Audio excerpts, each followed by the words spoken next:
కామంతో కళ్లు మూసుకుపోయిన ఓ మృగాడు భార్య చెల్లెలిపై కన్నేశాడు. ఆమెను లొంగ తీసుకోవడానికి రహస్యంగా ఫోటోలు వీడియోలు తీసి అసభ్యకరంగా ప్రవర్తిస్తూ బ్లాక్ మెయిలింగ్ కు పాల్పడ్డాడు. తను చెప్పినట్టు చేయకపోతే 10 మందికి చూపిస్తానని బెదిరించాడు. వేధింపులు భరించలేక బాధితురాలు తన భర్త బంధువులకు చెప్పడంతో అందరూ కలిసి కామంతుని చితకబాది పోలీసులకు అప్పగించారు.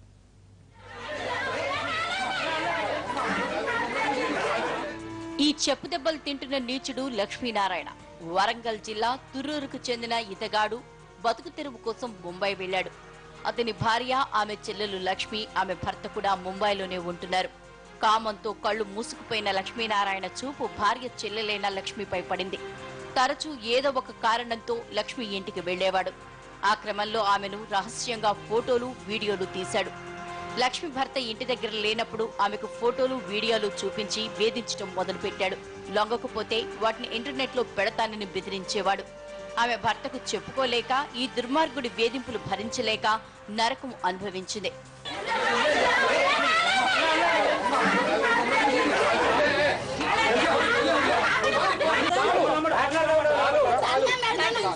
ఇలా కొంతకాలం జరిగిన తర్వాత దీపావళి పండగ సందర్భంగా లక్ష్మి దంపతులతో పాటు లక్ష్మీనారాయణ కూడా తుర్రూరు వచ్చాడు.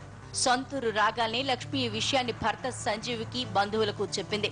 దాంతో అందరూ కలిసి చర్చి వీధిలో ఉంటున్న లక్ష్మీనారాయణ ఇంటికెళ్లారు. అతన్ని వీధిలోకి ఈడ్చుకొచ్చి చితకబాదారు.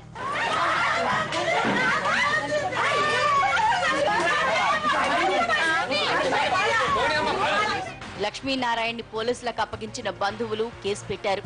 అలా వేధింపుల నరకం నుంచి బయటపడింది ఈ బాధితురాలు.